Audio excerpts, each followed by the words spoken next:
শপথ গ্রহণের মাধ্যমে আনুষ্ঠানিকভাবে দায়িত্ব নিল নবনির্বাচিত সভাপতি শিবা সানু ও সাধারণ সম্পাদক জয় চৌধুরীর নেতৃত্বাধীন নতুন কমিটি। জমকালো আয়োজনের মধ্য দিয়ে শুরু হলো আগামী 2 বছরের নতুন পথ চলা।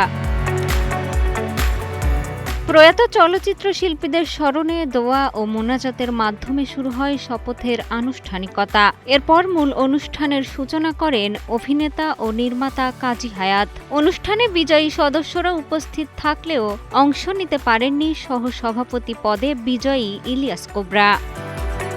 অনুষ্ঠানে বিদায়ী সভাপতি মিশা সওদাগর নবনির্বাচিত সভাপতি শিবা সানুকে শপথ বাক্য পাঠ করান। এরপর সাধারণ সম্পাদক জয় চৌধুরী এবং কার্যনির্বাহী কমিটির অন্য সদস্যদের শপথ পড়ান শিবা সানু। এ সময় নতুন কমিটির উদ্দেশ্যে মিশা বলেন, দুটো প্যানেল থেকে এসছে, একজন 13 একটা প্যানেল আর একটা প্যানেল থেকে এসছে 8। আল্লাহর ওয়াস্তে আজকে থেকে আর কোনো প্যানেল করবেন না। একটাই প্যানেল, বাংলাদেশ চলচ্চিত্র শিল্পী সমিতি, একটাই প্যানেল। আমরা যখন মসজিদে যাই বিভিন্ন পথ থেকে আসি, ইচ্ছা থাকে প্রভুকে প্রার্থনা করা, প্রভুকে খুশি করা। আমাদের সবার ইচ্ছা শিল্পী সমিতির উপকার হোক, বাংলাদেশ চলচ্চিত্রের উপকার হোক।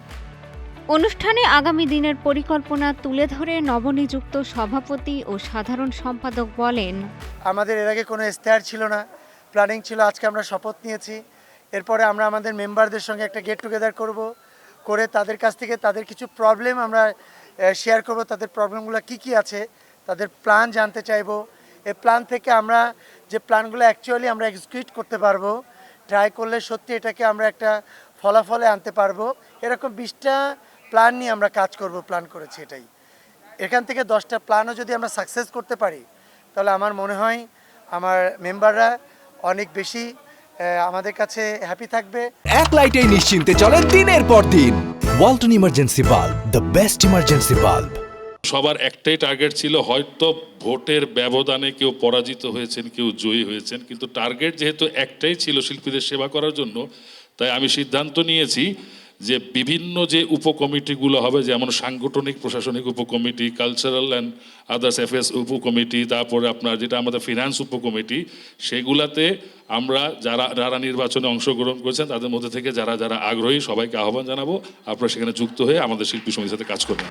শিল্পীদের পাশাপাশি উপস্থিত ছিলেন চলচ্চিত্র পরিবারের বিভিন্ন সংগঠনের নেতারা। তবে জাঁকজমকপূর্ণ আয়োজনের মাঝেও কাটেনি নির্বাচনে ভোট কারচুপির বিতর্ক। পুরোদমে চলছে আলোচনা।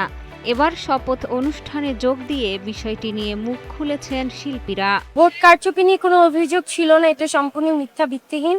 আমি দেখেছি যে পলি আপু বলেছে যে টাকা দিয়ে ভোট কেনা হয়েছে, ওনার পথ, শুধুমাত্র ওনার পদটা, পলাপু যে পদ ছিল সেই পদটাই টাকা দিয়ে ভোট কেনা হয়েছে। আমি জানি না, আমি আপনাদের মতোই শুনেছি। সো নির্বাচন কমিশন ছিল, এখানে লাইভ কাস্ট হয়েছে, সম্পূর্ণটাই যা হয়েছে লাইভের মাধ্যমেই হয়েছে। এখানে আমি যতটুকু জানি যে ফেয়ার একটা ইলেকশন হয়েছে। দিন শেষে যদি ওরকম অনিয়ম হতো, আজকে কিন্তু আমরা মানে শপথটা নিতে পারতাম না। আমরা খুব সুন্দরভাবে 21 জন শপথ নিয়ে খুব সুন্দর একটা অনুষ্ঠানের মাধ্যমে, আপনাদের মাধ্যমে, সবার মাধ্যমে আমরা আজকে সমিতির দায়িত্ব নিয়েছি বিগত আগামী 2 বছরের জন্য। সো আমি মনে করি এই আলোচনা সমালোচনা থাকবে, এর মাঝখানে সুষ্ঠু একটা নির্বাচন হয়েছে এবং আমরা 21 জন জয়ী হয়েছি। বাংলাদেশ চলচ্চিত্র শিল্পী সমিতির দায়িত্ব নতুন নেতৃত্বের হাতে। আগামী 2 বছরে শিল্পীদের কল্যাণ, অধিকার এবং দেশের চলচ্চিত্র শিল্পের উন্নয়নে নতুন এই কমিটি কি কার্যকর ভূমিকা রাখতে পারবে, সেটাই এখন দেখার বিষয়। মিষ্টি খাতুন, কালের কণ্ঠ।